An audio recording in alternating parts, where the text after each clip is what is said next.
I want you to close your eyes for a second. Imagine you're in a room with someone you trust. Maybe it's a partner, a parent, a boss. Someone whose opinion matters to you. Deeply.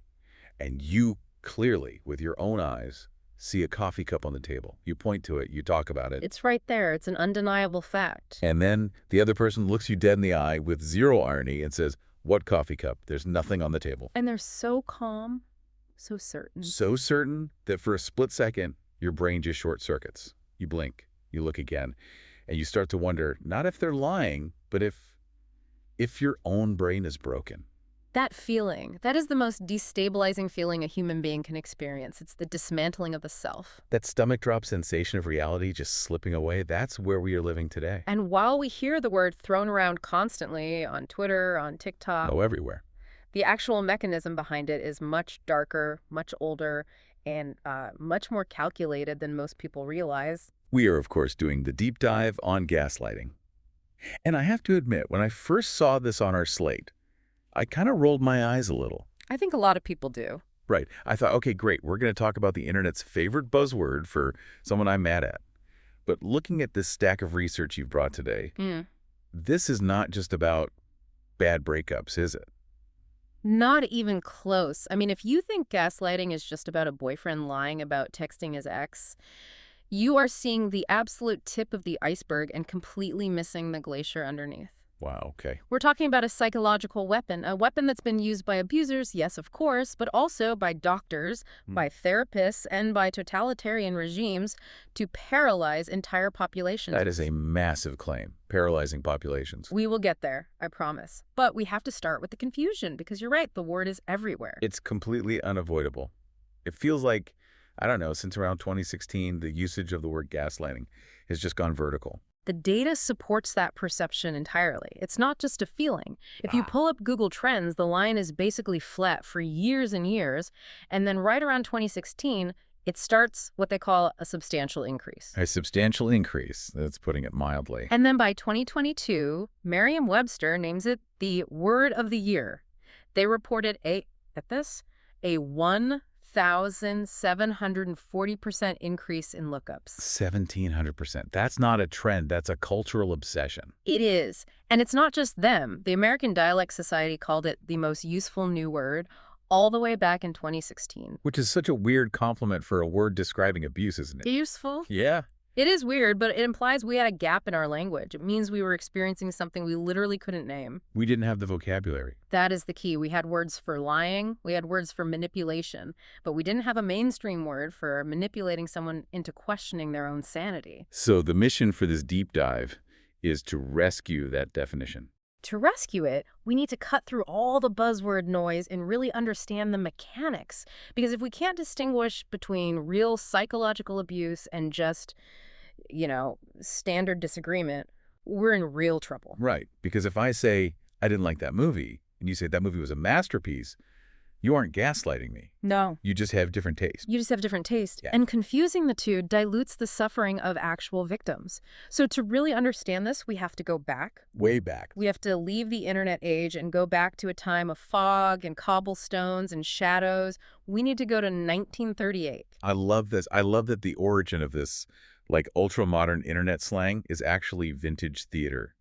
It wasn't coined by a psychologist, right? Freud didn't come up with this. No, Freud had nothing to do with it. This comes purely from the arts. Specifically, a play by a man named Patrick Hamilton called Gaslight. Which then, of course, became a movie. 2 movies, actually. There was a British one in 1940, but the one that etched this concept into history is from the 1944 American adaptation. Ah, the famous one. George Cukor directed it. It starred Ingrid Bergman, Charles Boyer, and Joseph Cotten.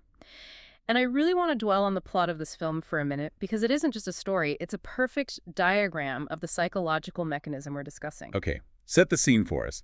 This is Victorian London. Victorian London, we're in high society.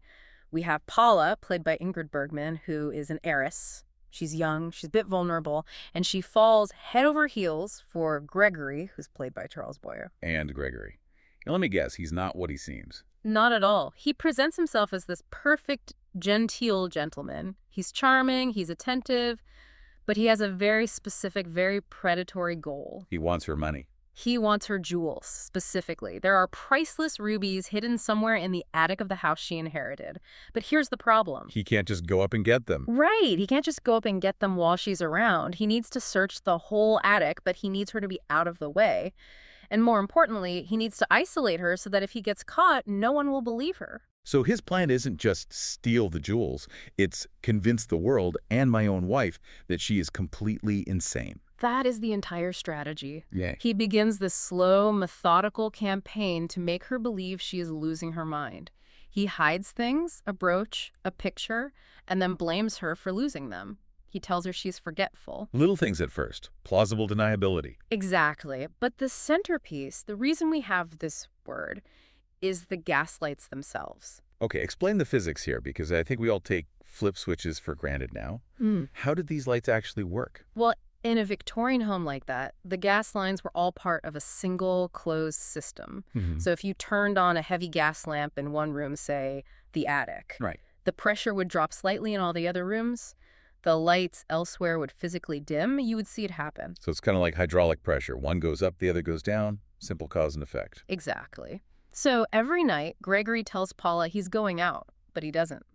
He sneaks out of the house, circles back around, and goes into the boarded-up attic to search for these rubies. And when he's up there, When he lights the gas lamp in the attic to see what he's doing, the lights downstairs in the drawing room where Paula's sitting all alone, they dim. They physically go down. she sees this. It is a real physical event happening in front of her. She sees it with her own eyes, and she hears footsteps upstairs. So naturally, when he comes back home later, she says, "Gregory, the lights went down again. I think someone is in the attic." And this is the moment, the namesake moment. This is the moment. He doesn't just say, "I don't know what you're talking about."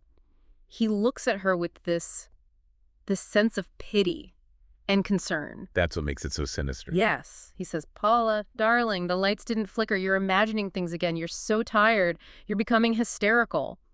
He denies the physical reality she just witnessed. And he enlists the servants in this too, doesn't he? They're not in on the crime, but they're part of the manipulation. They are. He manipulates the entire environment so completely that the servants, who are just unaware, reinforce his narrative. They tell her nobody was upstairs. They confirm her forgetfulness. So Paula is left with two options. Option A, her husband, the man she loves and trusts, is a criminal mastermind lying to her face. Or option B, her own brain is failing her. She is going crazy. And because of the power dynamic, because she loves him and relies on him for her sense of reality, option B actually feels more plausible to her. That's the tragedy of it. She breaks. She completely stops trusting her own eyes. She accepts his reality over her own. It's so chilling because it's so claustrophobic. The threat isn't physical violence, not at first. It's the complete erosion of her mind. It's an assault on her autonomy, on her very selfhood. And what's really interesting is that the word gaslighting as a verb, like he's gaslighting her, it wasn't in the script. It wasn't used in the movie at all. Really? So Ingrid Bergman never says, "Stop gaslighting me, Gregory"? Not once. The movie was just called Gaslight. The term gaslighting as a gerund, the verb form, it didn't appear in recorded language until 1961. And even then, it was incredibly obscure. It was basically underground. Deep underground. I mean, it popped up in a New York Times column by Maureen Dowd in 1995, but even that didn't spark a trend. So people read it and just moved on. They did. In the 20 years after that 1995 column, the New York Times only used the word 9 times. 9 times in 2 decades. That's wild. It is. So for almost 80 years, this perfect metaphor was just sitting there gathering dust, known only to film buffs and maybe a few psychologists, and then boom, 2016 happens. And suddenly we needed a word for reality distortion on a massive scale. We did. Okay, so let's get into the gears of this. We have the movie metaphor, which is incredibly clear. But real life isn't a Hollywood script. How does this mechanic actually work between two modern people? Because I feel like I could easily, accidentally gaslight someone if I just have a bad memory. This is a critical distinction, and it's where most of the online confusion comes from. We have to separate gaslighting from lying and from disagreement. They are 3 completely different things. Okay, play this out for me. Let's use an example. I eat the last cookie from the cookie jar. You come in and ask who ate it. I say, "I didn't eat it." Is that gaslighting? No, That's just a simple lie. You're hiding a specific action to avoid getting into trouble. It's a cover-up. Okay, so what if I take it a step further? What if I say there never were any cookies in that jar? You're crazy for thinking we even bought cookies this week. Now we're getting warmer. We're moving towards the territory. But even that, if it just happens one time, is probably just a bizarre, elaborate lie. So what are the missing ingredients? Gaslighting requires two specific components that have to be present: a power imbalance and a pattern over time. It's not a one-off event. Okay, explain the power imbalance. Why is that so necessary? I mean, if a random guy in the subway tells me the sky is green, I don't start questioning my sanity. I just think he's, maybe had a long day. Precisely. You have no emotional investment in that stranger's opinion of reality. You have independent autonomy. Gaslighting only really works when the victim needs the manipulator's version of reality to be true, either for emotional safety, financial security, or professional survival. So it has to be a spouse, a parent, a boss. Yeah. Someone whose opinion fundamentally defines your world. Yes. The dynamic requires the gaslighter to consistently, persistently put forth a false narrative, and the gaslighted person struggles to maintain their autonomy against that barrage. It's a war of attrition. So the goal isn't just to win the argument about the cookies. No. The goal is to make you believe that your memory is so fundamentally faulty that next time you won't even ask about the cookies. You'll just assume you were wrong to begin with. It's training. It's grooming. It's conditioning the victim to outsource their reality testing to the perpetrator. So instead of, I think the cookies were there, it becomes, I don't know if that happened. I better ask Gregory. That is just terrifying. But I want to push back on something. I feel like in genuine arguments, especially with a partner, we often remember things differently. I said X, and they say, no, you said Y. Is that gaslighting? Because that happens all the time. No. And this is the absolute core of where the internet gets it wrong. In a genuine conflict, I might be stubborn, I might be wrong, I might even be shouting. But I'm usually trying to convince you of my perspective. I'm listening to you, even if I'm angry and disagreeing. So there's a chaotic but real exchange of ideas. Right. Gaslighting is characterized by the constant negation of the other person's perception. It's not, I disagree with what you felt.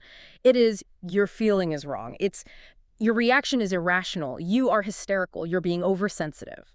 It attacks the validity of the person's emotional response, not the content of the argument. You've got it. It shifts the ground from what happened to what is wrong with you for thinking that happened. And the psychological impact is, well, it's severe. It's incredibly severe. We are not talking about being annoyed or frustrated after a fight.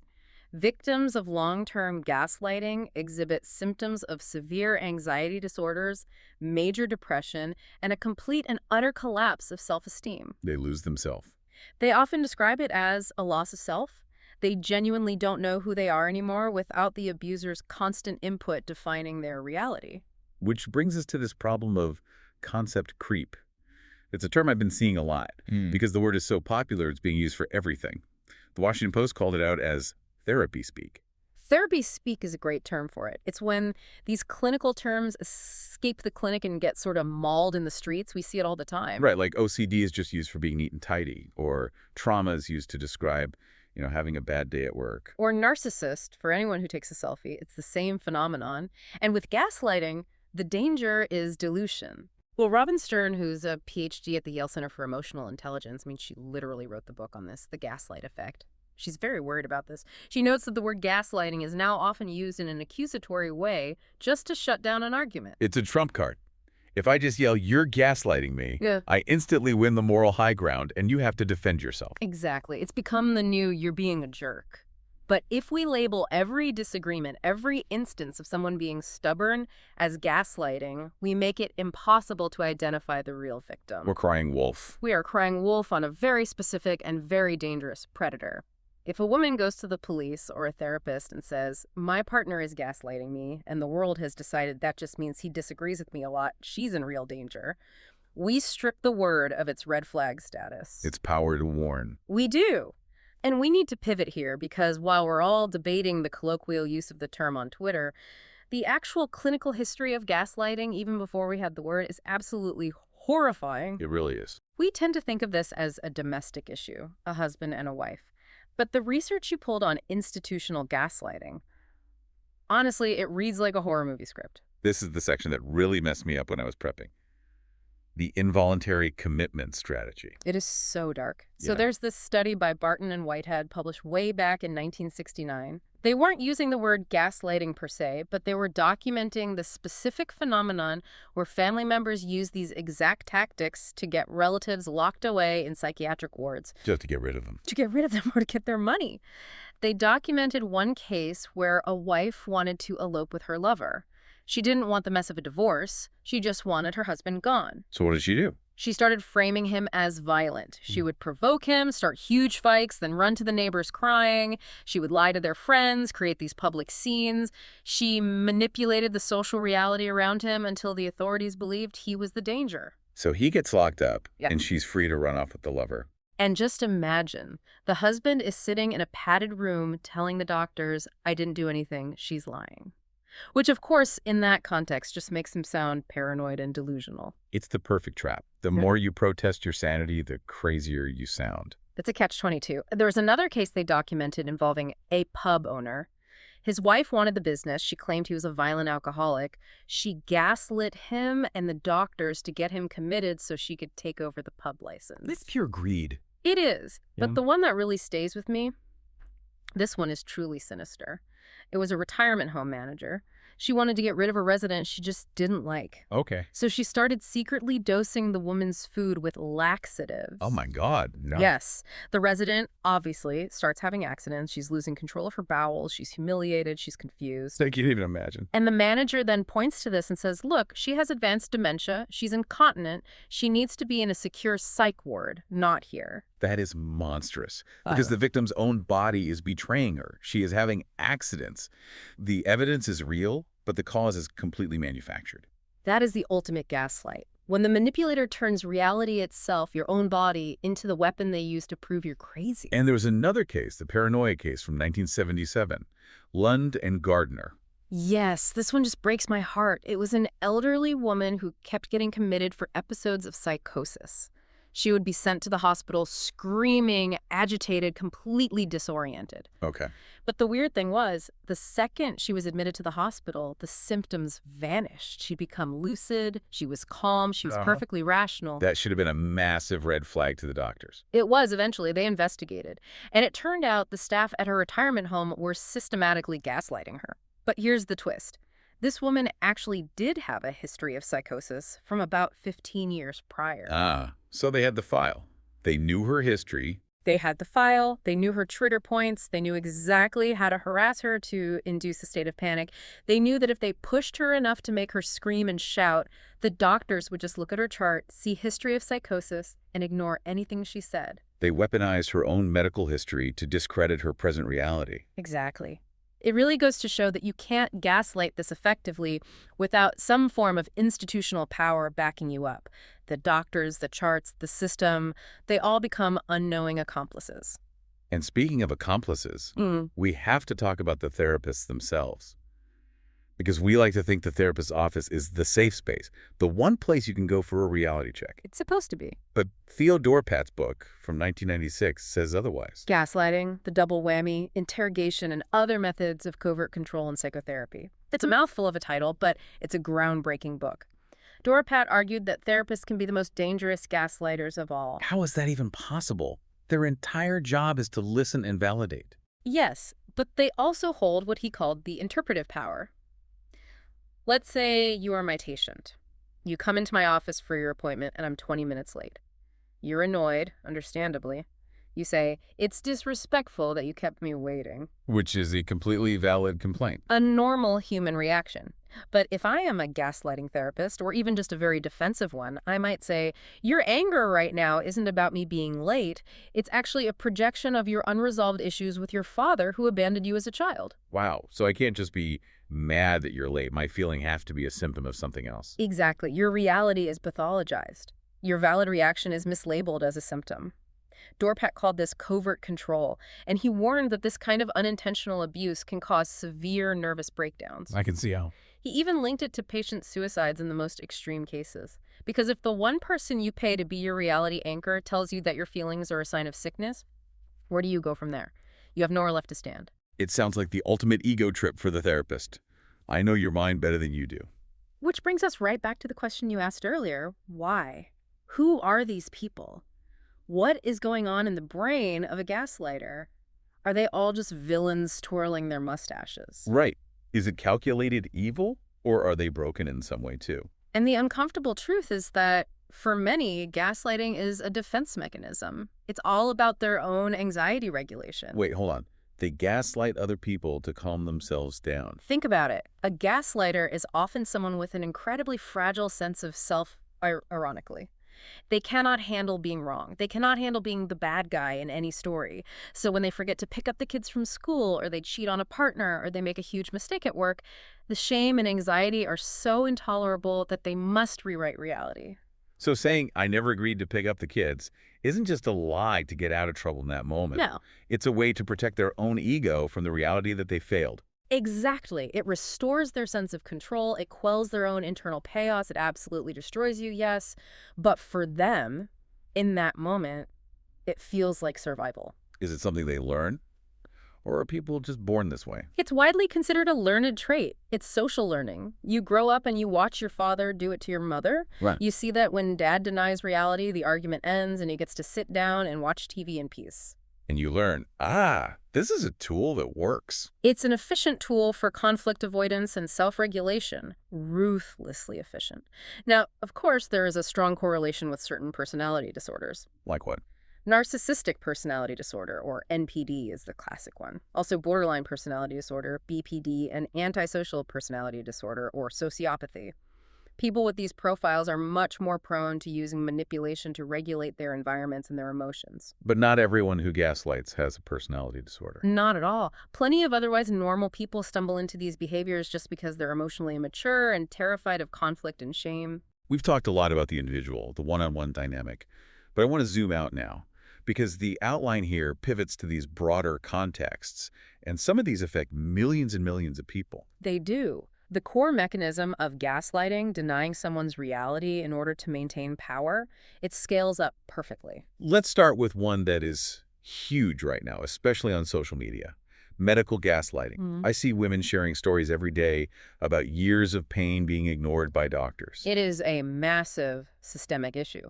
Medical gaslighting is when a patient's direct, firsthand report of their own symptoms is dismissed, downplayed, or minimized by a medical professional. And the statistics are clear. This disproportionately happens to women and people of color. It's the old, don't worry your pretty little head about it diagnosis, or it's all in your head. Or it's just stress, or it's just anxiety, or the classic, maybe you should try losing some weight. I was reading a case about a woman who went to doctors for years with severe abdominal pain. For years, they told her it was anxiety. They told her it was just her period. And what was it? It turned out to be stage 4 ovarian cancer. That is infuriating and tragic. The delay in diagnosis, caused by doctors prioritizing their own biases over the patient's reported reality, was ultimately fatal. That is gaslighting with a death count. Then there's the workplace. We have Kate Abramson's 2024 book on gaslighting. She talks about this a lot. Abramson makes a great point about how it functions in a professional setting.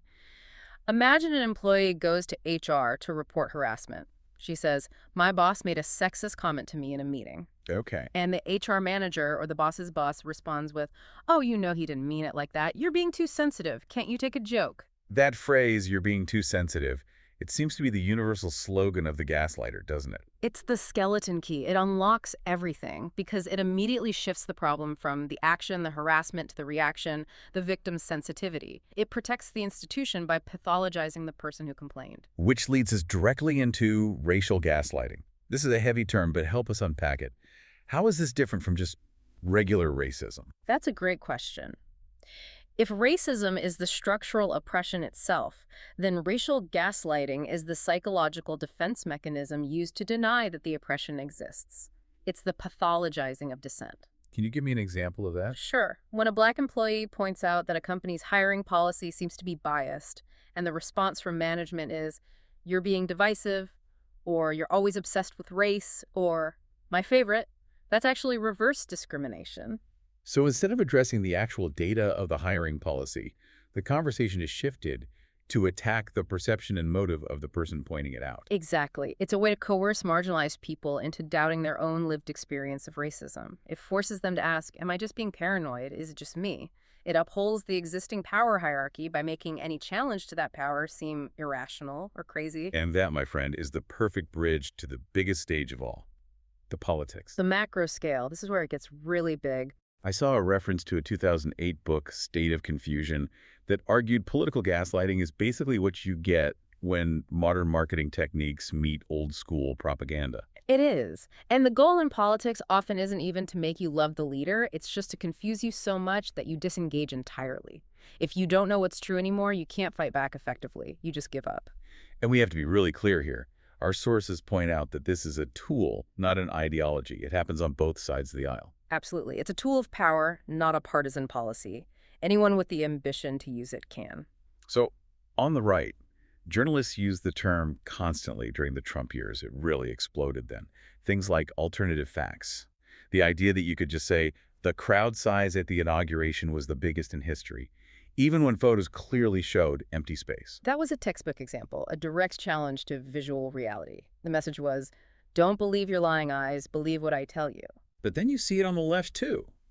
The sources point to a moment in 2025 when Jake Tapper on CNN asked Minnesota Governor Tim Walz if the Democratic Party had engaged in gaslighting the public regarding the 2024 election. Right. The essence of the question was, for months, we were told everything was fine. The polling data said everything was fine. But now we see that it wasn't. Were we being managed? Were our perceptions being managed? So when any political party controls the official narrative so tightly that it starts to conflict with what voters are seeing and feeling with their own eyes, that's political gaslighting. That's the charge. But if we want to see the final boss of political gaslighting, the most extreme, terrifying example, we have to go to East Germany. The Stasi, the Ministry for State Security. The Stasi. I read about this technique they perfected, a method called Zersetzung. It translates to decomposition or biodegradation. Which is just a horrifying name for a government program targeting its own people. It's chilling. It was pure psychological warfare. See, in the 1970s and 80s, the GDR, East Germany, wanted to look respectable to the West. They couldn't just keep arresting every dissident and throwing them in jail. It looked bad on international television. So they needed a quieter way to neutralize opposition. Exactly. They developed Zersetzung to psychologically paralyze hostile negative people without ever having to arrest them. How on earth did they do it? They gaslit them. On an industrial scale, Stasi agents would break into a dissident's apartment while they were at work, but they wouldn't steal anything. That would be too obvious. So what would they do?